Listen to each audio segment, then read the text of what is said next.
সুপ্রিয় দর্শক শ্রোতা, আসসালামু আলাইকুম রহমতুল্লাহি অবরকাতু। কোরআন খতম ক্লাসে ভর্তি চলছে। কোরআন খতম ক্লাসে ভর্তি চলছে। আল মুনতাহা টিভি একটি ইউটিউব চ্যানেল। আমি হাফেজ কারি শাকিল আহমেদ। কোরআন খতম ক্লাস বেচ নং ১। যারা প্রথম থেকে কোরআন শিখতে চান, পড়তে পারেন কিন্তু শুদ্ধ হয় না, তাহলে এই কোর্সটি আপনার জন্য। ক্লাস করার সময় প্রতিদিন বাংলাদেশ সময় সন্ধ্যা ৭টায়। বিশেষ দ্রষ্টব্য, সবক কোর্সে ভর্তির জন্য যোগাযোগ করুন 01600246251 অথবা 01715775106। এই দুটি নাম্বার থেকে যে কোনো একটি নাম্বারে যোগাযোগ করলেই আপনি আমাদের সাথে যোগাযোগ করতে পারবেন। ইনশাআল্লাহ ভর্তি এবং সবক গ্রহণের বিস্তারিত তথ্য জানতে পারবেন। সম্মানিত ভিউয়ার্স, সরাসরি ক্লাসের সাথে যুক্ত হওয়ার জন্য আপনি এই নিয়মটি অবলম্বন করতে পারেন। সর্বপ্রথম ইউটিউবে প্রবেশ করে আল মুনতাহা টিভি লিখে সার্চ করবেন। অতঃপর লোগোতে ক্লিক করে চ্যানেলে প্রবেশ করে লাইভ অপশনে ক্লিক করলেই আমাদের ক্লাসের সাথে যুক্ত হতে পারবেন ইনশাআল্লাহ। সম্মানিত ভিউয়ার্স, আমি আর কথা না বাড়িয়ে আমাদের মূল পর্ব শুরু করছি। সকলেই মনোযোগ সহকারে শুরু থেকে শেষ পর্যন্ত আমরা ক্লাসগুলো করব ইনশাআল্লাহ। প্রিয় দর্শক, আজ আমাদের কোরআন খতম ক্লাস ১০ম নম্বর পর্ব। আর এই কোরআন খতম ক্লাসের ১০ম নম্বর পর্ব আজকে আমাদের শুরু হবে ইনশাআল্লাহ সূরাতুল বাকারার ২৫ নং আয়াত থেকে। সকলেই কোরআন করে সূরাতুল বাকারার ২৫ নং আয়াত বের করে সকলেই আমরা ক্লাসের সাথে যুক্ত হয়ে যাই এবং শুরু থেকে আমরা শেষ পর্যন্ত ক্লাসগুলো করব ইনশাআল্লাহ। আপনি যদি আমাদের এই পর্বে নতুন হয়ে থাকেন, তাহলে আপনার জন্য পরামর্শ হচ্ছে আপনি আমাদের বিগত ক্লাসগুলো করে আসতে হবে। প্রথম নাম্বার পর্ব থেকে ৯ম নাম্বার পর্ব পর্যন্ত ক্লাসগুলো করে আসলে এরপরে যখন আপনি এই ১০ম নাম্বার পর্বে জয়েন করবেন, তখন আপনার জন্য ক্লাসগুলো করতে সুবিধা হবে এবং বুঝতে সুবিধা হবে। তাই আপনি যদি আমাদের এই পর্বে নতুন হয়ে থাকেন, তাহলে আপনি বিগত ক্লাসগুলো করে আসবেন ইনশাআল্লাহ। সম্মানিত ভিউয়ার্স, আমি আর কথা না বাড়িয়ে আমাদের মূল পর্ব শুরু করছি। সকলে আমরা মনোযোগ সহকারে শুরু থেকে শেষ পর্যন্ত ক্লাসগুলো করব ইনশাআল্লাহ। আর এই ক্লাসগুলো যদি আপনি পার্ট বাই পার্ট করতে পারেন, তাহলে আমি আশাবাদী এবং এই বিশ্বাস রাখি যে আপনি অবশ্যই সহি শুদ্ধভাবে কোরআন পড়তে পারবেন এবং শিখতে পারবেন ইনশাআল্লাহ। ক্লাস শুরু করার পূর্বে আমরা এই দুটি আয়াত বেশি বেশি পড়ে নিব। কোন দুটি আয়াত? সেই দুটি আয়াত বা পড়লেই বা আমাদের কি লাভ হবে? পড়ার শুরুতে এই দুটি আয়াত পড়লে আমাদের যাদের স্মৃতিশক্তি এবং জেহান শক্তি কম আছে, আমাদের স্মৃতিশক্তি এবং জেহান শক্তি বৃদ্ধি পাবে ইনশাআল্লাহ। তাই পড়ার শুরুতে এই দুটি দোয়া আমরা বেশি বেশি পড়ে নিব। কোন দুটি দোয়া? সবাই একবার আমার সাথে বলেন, রব্বি জিদনি ইলমা, রব্বি জিদনি ইলমা, রব্বি জিদনি ইলমা, রব্বি ইশরাহ লি সাদরি ويسر لي أمري واحلل عقدة من لساني يفقه قولي وبك نستعين يا মুস্তাআন। সর্বনিম্ন আপনি এই দোয়াটি ২১ বার পড়ে নেবেন। আর পড়া শুরু করার পূর্বে অবশ্যই তাওস তাসমিয়া পড়ে নিতে হবে। সবাই একবার আমার সাথে পড়েন, أعوذ بالله من الشيطان الرجيم بسم الله الرحمن الرحيم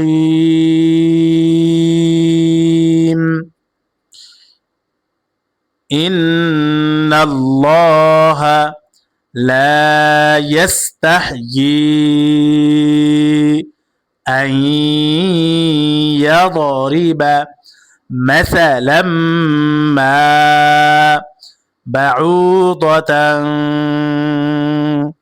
فما فوقها فأما الذين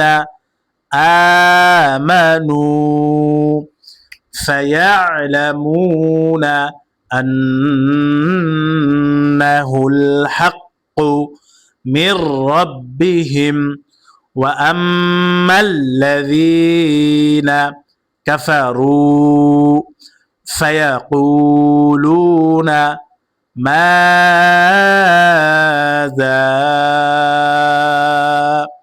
أراد الله بهذا مثلا يضل به كثيرا ويهدي به كثيرا وما يضل به إلا الفاسقين। সম্মানিত ভিউয়ার্স, এই যে আমি একটি আয়াত পড়েছি, এই আয়াতের ভিতরে কোনো সুর দেই নাই। সুর দিয়ে পড়া কিন্তু আমাদের জরুরি না। আমাদের জন্য জরুরি হচ্ছে আমাদের পড়াটা সহি হচ্ছে কিনা, শুদ্ধ হচ্ছে কিনা। অনেকে আমরা দেখি অনেক সময় পড়া শুনতে যাই, পড়াশোনার ক্ষেত্রে দেখা যায় অনেকে আমরা সুর দিয়ে পড়তে চাই। সুর দিয়ে পড়তে গেলে কিন্তু অনেকের আমাদের টানগুলো হচ্ছে না, গুন্নাগুলো হচ্ছে না, এভাবে হরফের উচ্চারণগুলো হচ্ছে না, মানে মূল হরফের উচ্চারণটাই হচ্ছে না, ঠিক মতো হচ্ছে না।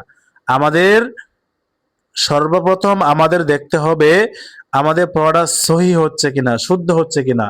যখন আপনার পড়া পরিপূর্ণ সহি হয়ে যাবে, শুদ্ধ হয়ে যাবে, তখন আপনি সুর দিয়ে পড়েন, তখন কোনো অসুবিধা নেই।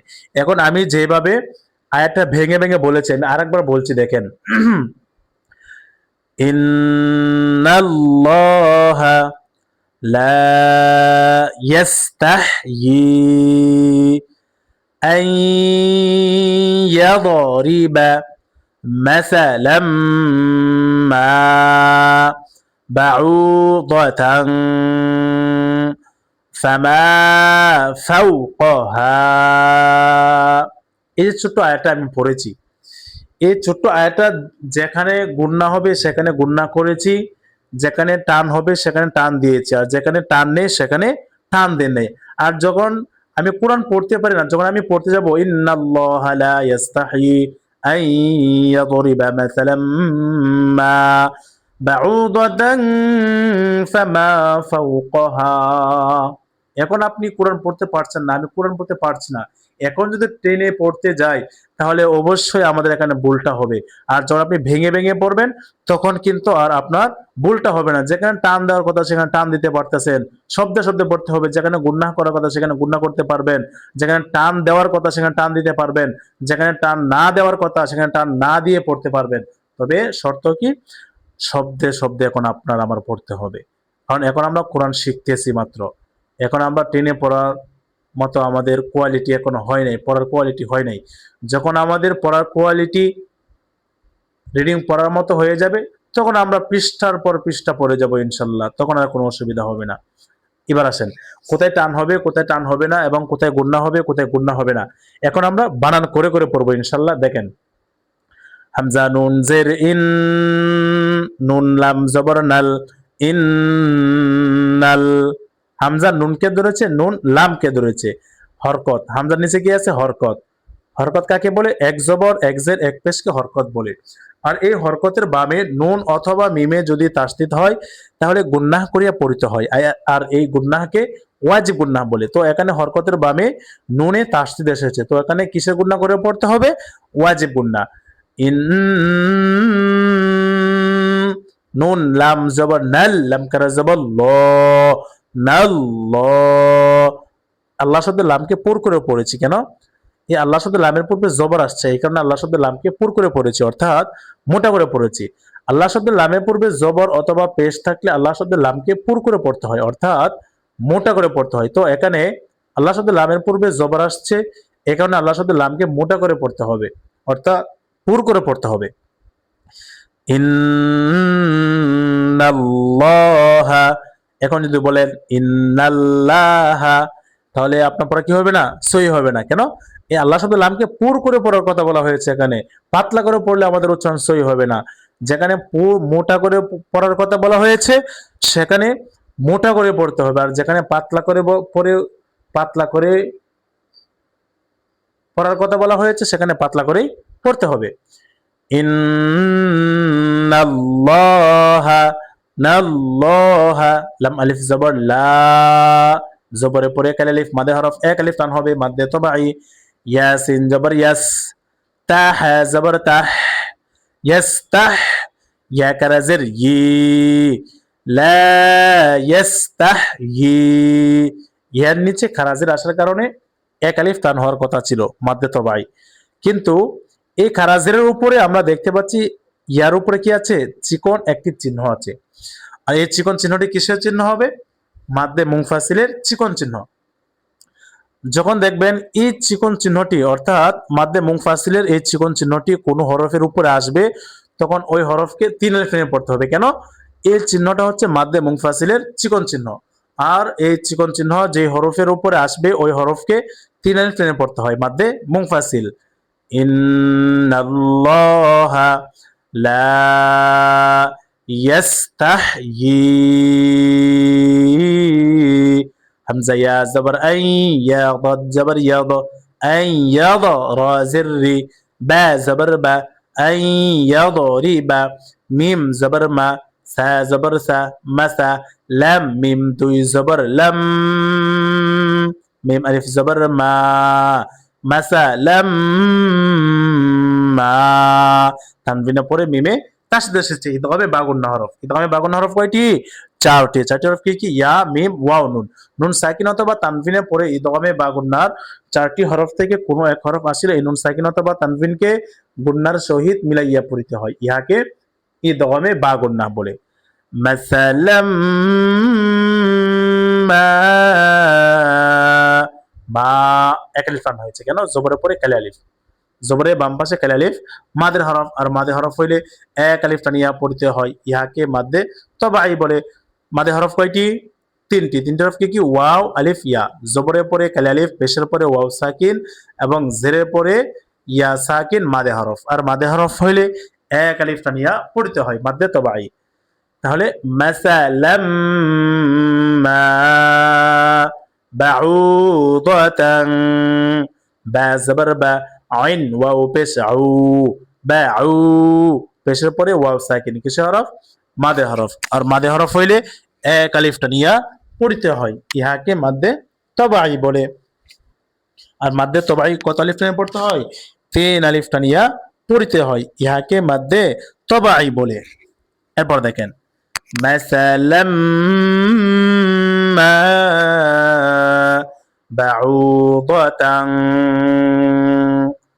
দতাং তানভিনকে গুণনা করেছে কেন কারণ তানভিনের পরে ফা আসছে আর এই ফা কিসে হরফ ইকফার হরফ ফা কিসে হরফ বলেন ইকফার হরফ ইকফার হরফ কয়টি বলেন বলেন দেখি কে কে বলতে পারেন ইকফার হরফ 15টি 15টি হরফ কি কি এই দেখেন আমরা ইতিপূর্বে পড়েছিলাম যে ইকফার হরফ 15টি কয়টি বলেন 15টি আর 15টি হরফ কি কি তা সা জিম দাল জাল ঝা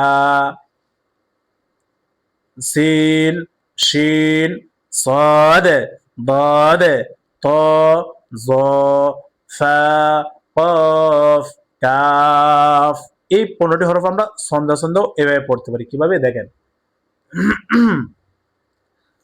তাও সাও জিম দালো জালো জাগা সিনো সিনো সদ দদ তও জ ফা কফ কাফ এই 15টি হরফ কেন পড়লাম এই নিচে দেখেন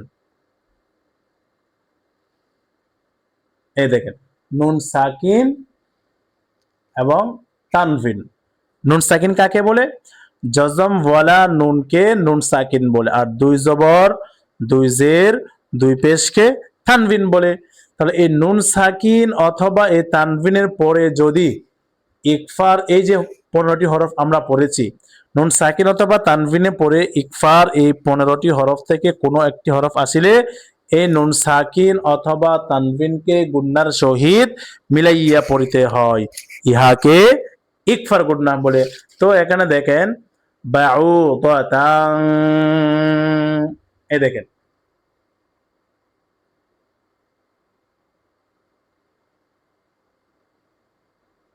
দ তাং, তানভিনের পরে ফা আসছে, আর ফা কিসে হরফ? ইকফা হরফ। এই কারণে তানভিনকে গুণনা করে পড়তে হবে। আর এই গুণনাকে কিসে গুণনা বলে? ইকফার গুণনা। নুন সাকিন অথবা তানভিনের পরে ইকফার 15 হরফ থেকে কোনো এক হরফ আসিলে এই নুন সাকিন অথবা তানভিনকে গুণনার সহিত মিলাইয়া পড়িতে হয়, ইহাকে ইকফার গুণনা বলে। বাউদাতান, ফা জবর ফা, মিম আলিফ জবর মা, ফা মা, জবরের পরে এক আলিফ মাদে হরফ, এক আলিফ টান হবে মাদে তবাই। ফা ওয়াও জবর ফাউ, কফ জবর ক, ফাউ ক, হা আলিফ জবর হা, ফাউ ক হা, জবরের পরে এক আলিফ মাদে হরফ, এক আলিফ টান হবে মাদে তবাই। ফামা, ফাউ ক হা, ফাউ ক হা, ফা ওয়াও জবর ফাউ, ফা ওয়াও কে ধরেছে, এই যে ফা ওয়াও কে ধরেছে, এই ওয়াও কিসের হরফ? লিনের হরফ। লিনের হরফ কয়টি? দুইটি। দুইটি হরফ কি কি? ওয়াও ইয়া, জবরের উপরে ওয়াও সাকিন এবং জবরের উপরে ইয়া সাকিন, লিনের হরফ। আর লিনের হরফ হইলে তাড়াতাড়ি পড়তে হয়।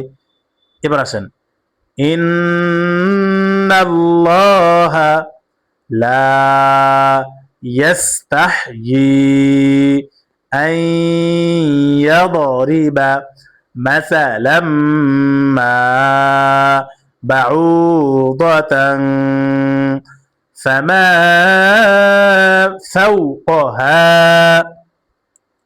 إن الله لا يستحيي أن يضرب مثلا ما بعوضة فما فوقها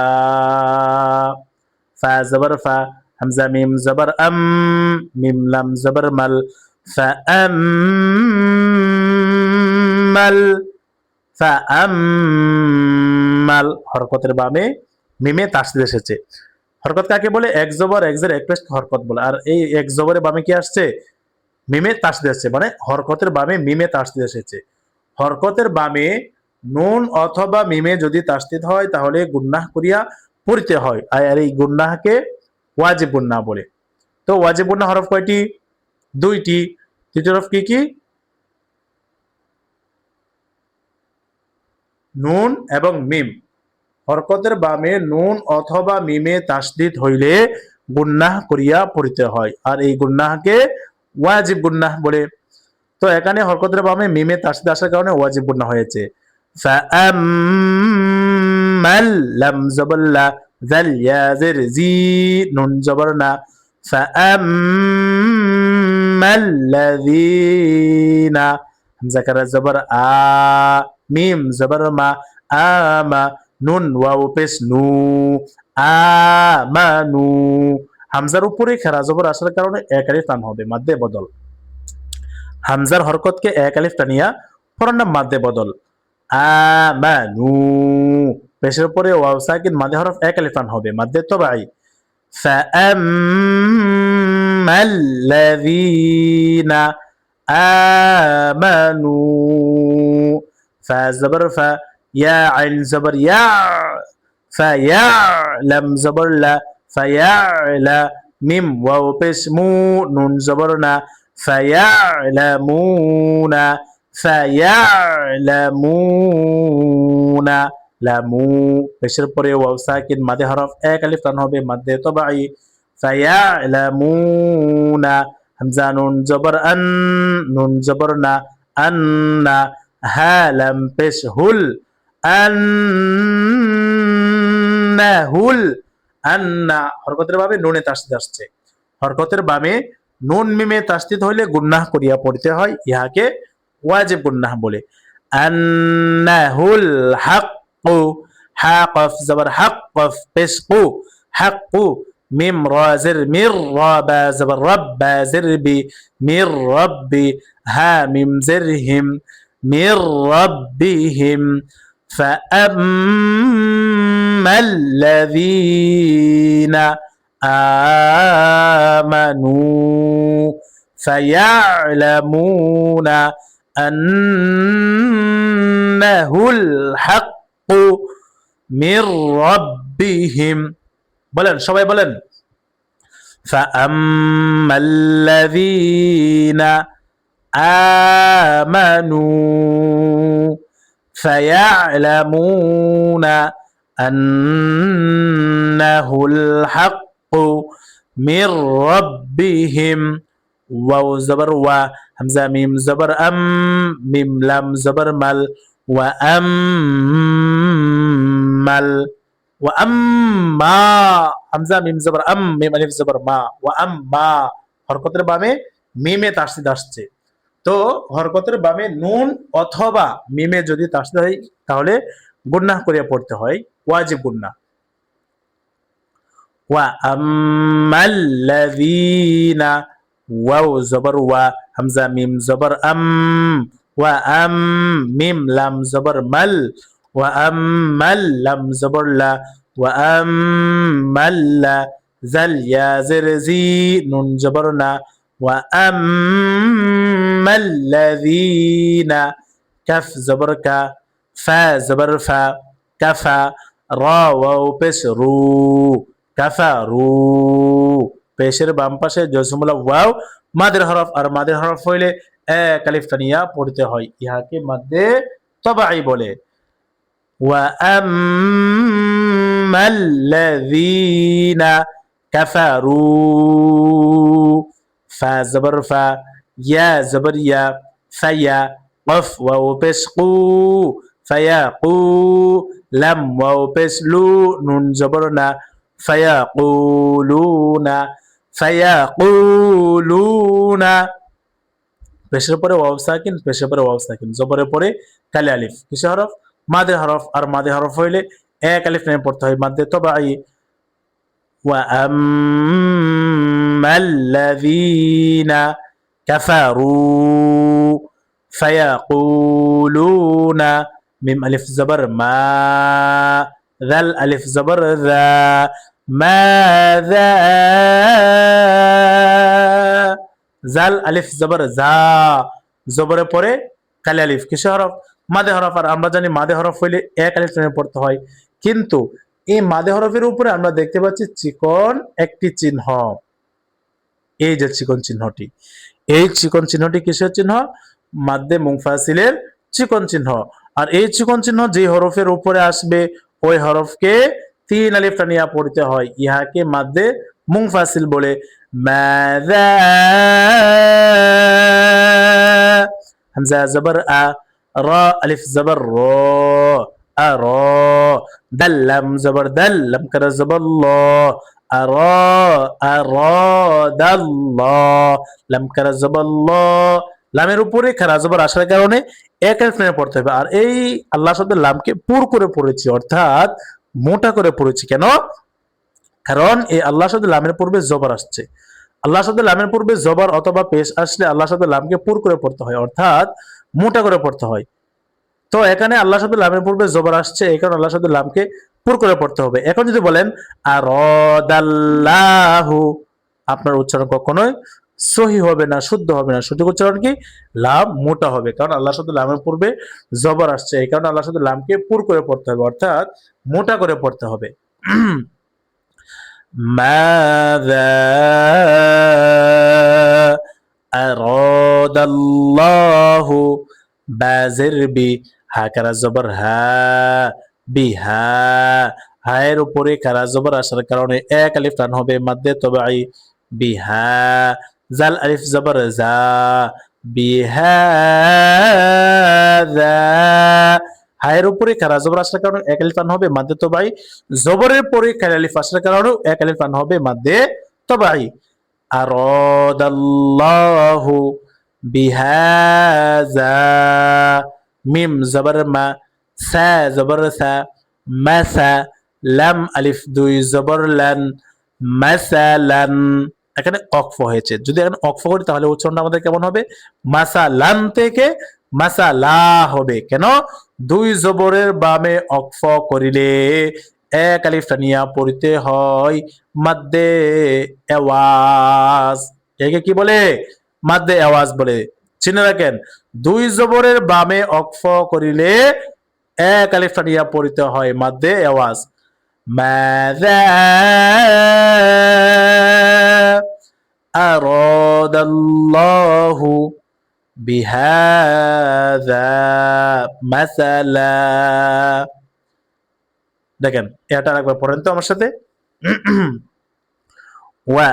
وأما الذين كفروا فيقولون ماذا أراد الله بهذا مثلا يا بسيو ضد لم زر ضل يضل لم بسلو يضل يضل কোনটান হবে না বাজের বি হা কারাজের হি বিহি হায়ের নিচে কারাজের আসার কারণে এক আলিফ টান হবে মাদ্দে তবাই কাফ জবর কা সা ইয়া জের সি কাসি জেরে পরে ইয়া সাকিন মাদে হরফ এক আলিফ টান হবে মাদ্দে তবাই র আলিফ দুই জবর রন কাসিরন শব্দটা কি কাসিরন তবে এখানে অক্ফ হওয়ার কারণে তাহলে উচ্চারণ কেমন হবে দুই জবরের বামে অক্ফ করলে এক আলিফ টেনে পড়তে হয় মাদ্দে এওয়াজ তো আর যদি আপনি চান আপনি যদি মনে করেন যে এখানে আপনি টেনে পড়ে যাবেন কাসিরন ওয়া ইয়াহদি বিহি কাসিরা এইভাবে কিন্তু আপনি টেনেও পড়ে পারবেন তবে যদি আপনার দম খোলায় তাহলে আপনি টেনে পড়ে ফেলবেন একসাথে মিলিয়ে আর যদি মনে করেন আপনার দম খোলাবে না নিঃশ্বাস ছোট তাহলে আপনি এখানে অক্ফ করবেন কাসিরন থেকে কাসি র হবে দুই জবরে বামে অক্ফ করলে এক আলিফ টেনে পড়তে হয় মধ্যে আওয়াজ দেখেন ইউদিল্লু বিহি কাসীরা ইউদিল্লু বিহি কাসীরা এরপর দেখেন ওয়াও জবর ওয়া ইয়া হা জবর ইয়াহ ওয়া ইয়াহ দাল ইয়া জের দি ওয়া ইয়াহদি জেরে পরে ইয়া সাকিন মাদে হরফ এক আলিফ টান হবে মাদ্দে তবাই ওয়া ইয়াহদি বা জের বি হা কারা জের হি বিহি হায়ের নিচে কারা জের আসার কারণে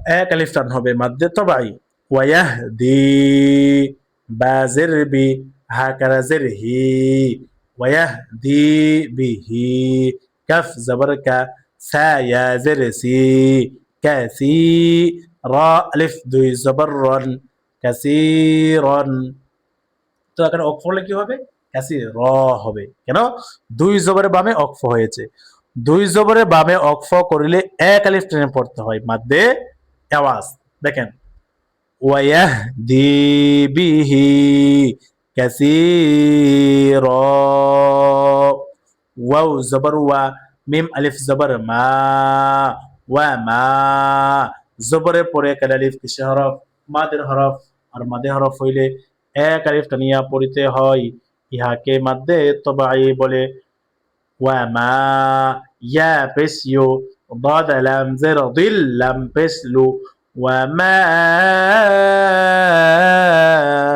ইউদিল্লু বা জের বি হা কারাজের হি বিহি হায়ের নিচে খারাজের আসার কারণে এক আলিফ টান হওয়ার কথা ছিল কিন্তু এই খারাজের উপরে আমরা দেখতে পাচ্ছি চিকন একটি চিহ্ন এই চিকন চিহ্নটি কিসের চিহ্ন মাদ্দে মুনফাসিলের চিকন চিহ্ন আর এই চিকন চিহ্ন যে হরফের উপরে আসবে ওই হরফকে তিন আলিফ টানিয়া পড়তে হয় ইহাকে মাদ্দে আওয়াজ বলে সরি মাদ্দে মুনফাসিল বলে মাদ্দে হরফের উপরে চিকন চিহ্ন বামে কারা হামজা হইলে তিন আলিফ টানিয়া পড়তে হয় ইহাকে মাদ্দে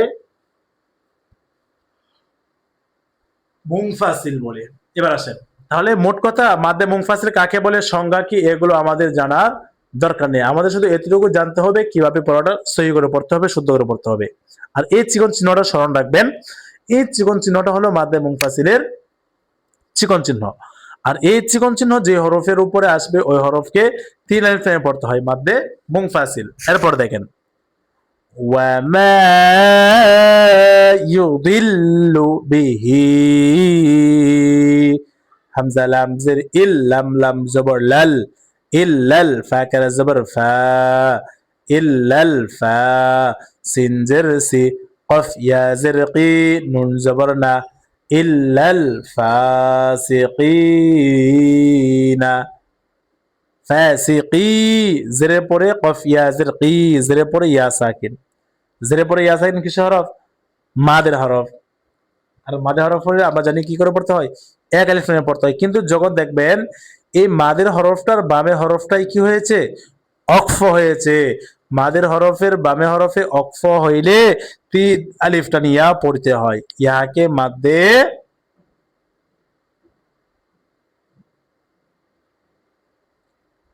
আরজি বলে। কি বলে বলেন? মাদে হরফের বামে হরফে অক্ফ করিলে তিন আলিফটা নিয়া পড়িতে হয়, ইহাকে মাদ্দে আরজি বলে। আর মাদ্দে আরজি কত আলিফ পড়তে হয়? তিন আলিফটা নিয়া পড়িতে হয়, ইহাকে মাদ্দে আরজি বলে। মনে রাখবেন, এই মাদ্দে আরজি কখনো আয়াতের শুরু অথবা আয়াতের মাঝে হয় না। মাদ্দে আরজি সর্বদাই আয়াতের শেষে হয় এবং তিন আলিফ টান হয়। وما يضل به إلا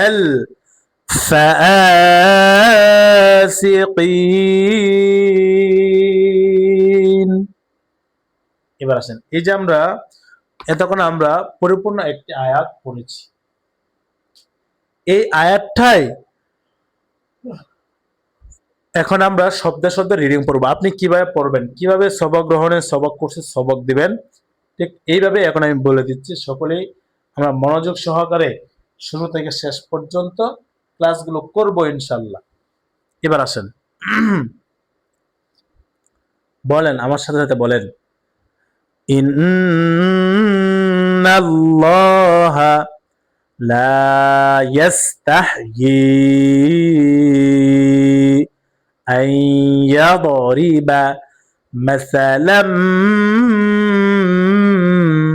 মা বাউদাতান ফামা ফাওকাহা فأما الذين آمنوا فيعلمون أنه الحق من ربهم وأما الذين كفروا فيقولون ماذا أراد الله بهذا مثلا يضل به كثيرا ويهدي به كثيرا وما يضل به إلا الفاسقين وما يضل به إلا الفاسقين। সম্মানিত ভিউয়ার্স, এতক্ষণ আমরা সূরাতুল বাকারার 25 নং আয়াতটি আমরা পড়েছি আলহামদুলিল্লাহ। এর পরবর্তীতে 26 নং আয়াত এখন ইনশাআল্লাহ দেখেন।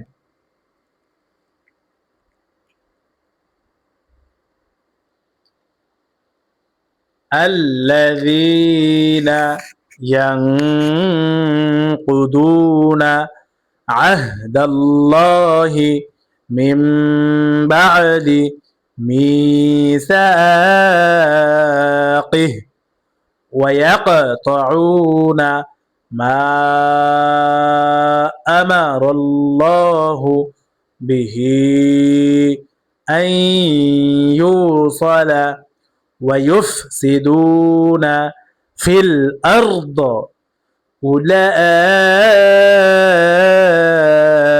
أولئك هم الخاسرون। এবার আসেন সম্মানিত ভিউয়ার্স, এই যে আমরা আয়াতটা পড়েছি, এখন আমরা বানান করে পড়বো, কোথায় টান হবে কোথায় টান হবে না, কোথায় গুণনা হবে এবং কোথায় গুণনা হবে না, এইভাবে এখন আমরা তাসবিহ সহকারে বানান করে করে পড়বো ইনশাল্লাহ। পরবর্তীতে আমরা আবার রিডিং পড়বো ইনশাল্লাহ। দেখেন, হামজা লাম জবর আল, লাম জবর লা, আল্লাহ, দাল ইয়া জের জি, নুন জবর না, আল্লাযীনা, আল্লাযী জেরে পরে ইয়া সাকিন মাদে হরফ, এক আলিফ টান হবে মাদে তবাই, আল্লাযীনা, ইয়া নুন জবর ইয়াং, কফ পেশ কু, ইয়াং কু, দাদ ওয়াও পেশ দু, নুন জবর না, ইয়াং কুদুনা, ইয়াং, নুন সাকিনকে গুণনা করেছি কারণ নুন সাকিনের পরে কফ আসছে। কফ কিসে হরফ? ইকফা হরফ। আর ইকফা হরফ কয়টি?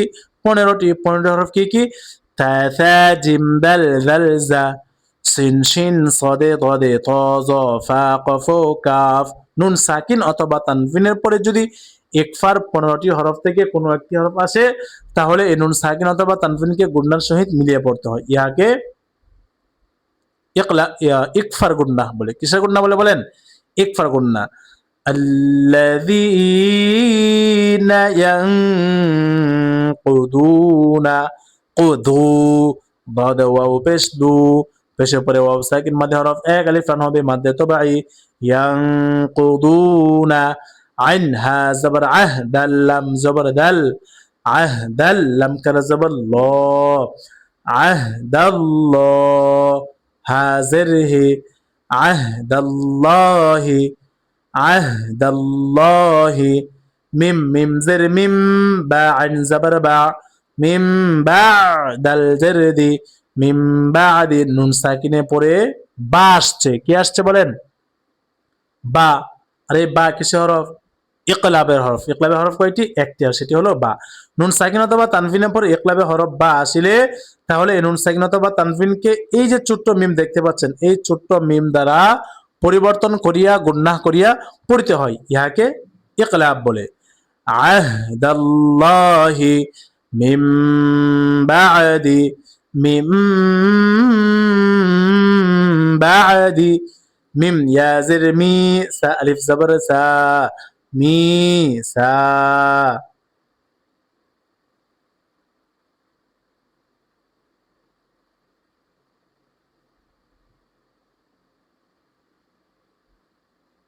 মুসাল কিতাবা, দেখেন, আল্লাযীনা ইয়ানকুদুনা আহদাল্লাহি মিন বাদি মিসাকি, মিসা জেরে পরে ইয়া সাকিন মাদে হরফ, জবরের পরে এক আলিফ মাদে হরফ। আর মাদে হরফ হইলে এক আলিফ টানিয়া পড়তে হয় মাদে তবাই, মিসাকিহি। হায়ের নিচে খারাজের আসার কারণে এক আলিফ টান হওয়ার কথা ছিল, কিন্তু এখানে অক্ফ হওয়ার কারণে হায়ের নিচে আমরা যে খারাজেরটা দেখতে পাচ্ছি এই খারাজের কি হয়ে যাবে? বিলুপ্ত হয়ে যাবে এবং এই হা সাকিন রূপে পরিণত হয়ে যাবে। তখন আমাদের উচ্চারণটা কেমন হবে? দেখেন, মিসাকিহ, আল্লাযীনা ইয়ানকুদুনা আহদাল্লাহি মিন বাদি মিসাকিহ। এরপর দেখেন, ওয়াও জবর ওয়া, ইয়া কফ জবর ইয়াক, ওয়ায়াক, ত জবর ত, ওয়ায়াক ত, আইন ওয়াও পেশ আউ, নুন জবর না, ওয়ায়াক তাউনা, ওয়ায়াক, ইয়া কফ কাদ রয়েছে। কফ কিসের হরফ? কলকলা হরফ। আর কলকলা হরফ কয়টি? 5টি। 5টি হরফ কি কি? কফ, ত, বা, জিম, দাল। এই 5 হরফে জজম হয়ে কলকলা করিয়া অর্থাৎ প্রতিধ্বনি আওয়াজ দিয়ে পড়তে হয়। তো এখানে ইয়া কফ কাদ রয়েছে। কফ কলকলা হরফ প্রতিধ্বনি আওয়াজ দিয়ে ধাক্কা দিয়ে পড়তে হবে। ওয়ায়াকতাউনা, এখন যদি বলেন ওয়ায়াকতাউনা, প্রতিধ্বনি আওয়াজও হয়নি, আপনার উচ্চারণও সঠিক হয়নি। ওয়ায়াকতাউনা, মিম আলিফ জবর মা, হামজা জবর আ, মিম জবর মা, আমা, রা লাম জবর রল, লাম কারা জবর ল, আমারাল্লাহ, মা আমারাল্লাহু, মিম আলিফ জবর মা, জবরের বাম পাশে কাল আলিফ কিসের হরফ? মাদের হরফ। আর মাদে হরফ হইলে এক আলিফ টানিয়া পড়িতে হয়, ইহাকে মাদে তবাই বলে। কিন্তু এই মাদে হরফের উপর আমরা দেখতে পাচ্ছি কি চিকন একটি চিহ্ন। আর এই চিকন চিহ্নটি কিসের চিহ্ন? মাদ্দে মুনফাসিলের চিকন চিহ্ন। আর এই চিকন চিহ্ন যে হরফের উপরে আসবে ওই হরফকে 3 আলিফ টানিয়া পড়তে হয়, ইহাকে মাদ্দে মুনফাসিল বলে। মা আমারাল্লাহু, বাজের বি, হা কারাজের হি, বিহি। হায়ের নিচে কারাজের আসার কারণে 1 আলিফ টান হওয়ার কথা ছিল, কিন্তু চিকন চিহ্ন আসার কারণে 3 আলিফ টান হবে, মাদ্দে মুনফাসিল। মা আমারাল্লাহু বিহি, হামজা ইয়া জবর আই, ইয়া ওয়াও পেশ ইউ, আই ইউ, صاد زبر صا، لم زبر لا، أن يوصل، واو زبر وا، يا فا পেশ يف، ويف، سنجر سي، دل واو পেশ دو، নুন জবর না، ويفسدون، ويفسدون، সিদু পেশের পরে ওয়াও সাকিন মাদে হরফ 1 আলিফ টান হবে, মাদে তবাই। ويفسدون، فلم زر فيل، همزه را زبر ار، فيل ار، ضاد زر ضي، ফিল আরদি, ফিল আরদি। অক্ফ হওয়ার কারণে দদের নিচে আমরা যে হরকত জের দেখতে পাচ্ছি, হরকত জের কি হয়ে যাবে? বিলুপ্ত হয়ে যাবে এবং এই দদ সাকিন পরিণত হয়ে যাবে। ওয়ায়াকতাউনা মা আমারাল্লাহু বিহি আন ইউসালা ওয়ায়ুফসিদুনা ফিল আরদ, হামজা পেশ ও, লাম কারা জবর লা, উলা। লামের উপরে খারা জবর আসার কারণে 1 আলিফ টান হওয়ার কথা ছিল, কিন্তু এই খারা জবরের উপরে আমরা দেখতে পাচ্ছি মোটা একটি চিহ্ন। আর এই মোটা চিহ্নটি কিসের চিহ্ন? মাদ্দে মুত্তাসিলের মোটা চিহ্ন। আর এই মোটা চিহ্ন যে হরফের উপরে আসবে ওই হরফকে 3 আলিফ টানিয়া 4 আলিফ টানিয়া পড়তে হয়, ইহাকে মাদ্দে মুত্তাসিল বলে। এই মোটা চিহ্নটা কিসের চিহ্ন? মাদ্দে মুত্তাসিলের মোটা চিহ্ন। উলাইকা, হা পেশ হু, মিম লাম পেশ মুল, হুমুল খ কারা জবর খ, হুমুল খ, সিন জের সি, রা ওয়াও পেশ রু, নুন জবর না, হুমুল খ সিরুনা। খয়ের উপরে খারা জবর আসার কারণে 1 আলিফ টান হবে, মাদ্দে তবাই। রা ওয়াও পেশ রু, পেশের পরে ওয়াও সাকিন মাদে হরফ, আর মাদে হরফ হইলে 1 আলিফ টেনে পড়তে হয়, কিন্তু এই মাদে হরফের বামে হরফে কি হয়েছে? অক্ফ হয়েছে, তাই এই মাদে হরফকে 3 আলিফ টেনে পড়তে হবে। মাদে হরফের বামে হরফে অক্ফ হইলে 3 আলিফ টানিয়া পড়িতে হয়, ইহাকে মাদ্দে আরজি বলে। আর এই মাদ্দে আরজি সর্বদাই 3 আলিফ টেনে পড়তে হয়। আর মনে রাখবেন, এই মাদ্দে আরজি কখনো আয়াতের শুরু অথবা আয়াতের মাঝে হয় না, এই আরজি সর্বদাই আয়াতের শেষে হয়। এবার আসেন এই পরিপূর্ণ আয়াতটি এখন আমরা রিডিং করবো ইনশাআল্লাহ। সবাই আমার সাথে সাথে বলেন। আল্লাযীনা ইয়ানকুদুনা আহদাল্লাহি মিন বা'দি ميثاقه ويقطعون ما أمر الله به أن يوصل ويفسدون في الأرض أولئك هم الخاسرون الذين ينقضون عهد الله من بعد ميثاقه ويقطعون ما أمر الله به أن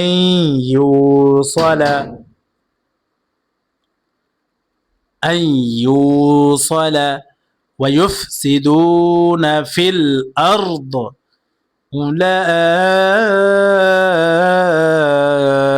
أولئك هم الخاسرون।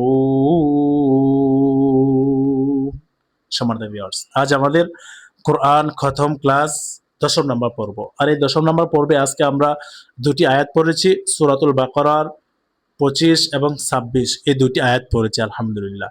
সম্মানিত ভিউয়ার্স, সকলেই আল মুনতাহা টিভি ইউটিউব চ্যানেল সাবস্ক্রাইব করে এবং শেয়ার করে অন্য দিনী মুসলমান ভাই বোনদেরকে কোরআন পড়ার ব্যবস্থা করে দেবেন ইনশাআল্লাহ। সম্মানিত ভিউয়ার্স, আজ আমাদের কোরআন খতম ক্লাস 10 নম্বর পর্ব আজকে এখানে সমাপ্ত করছি।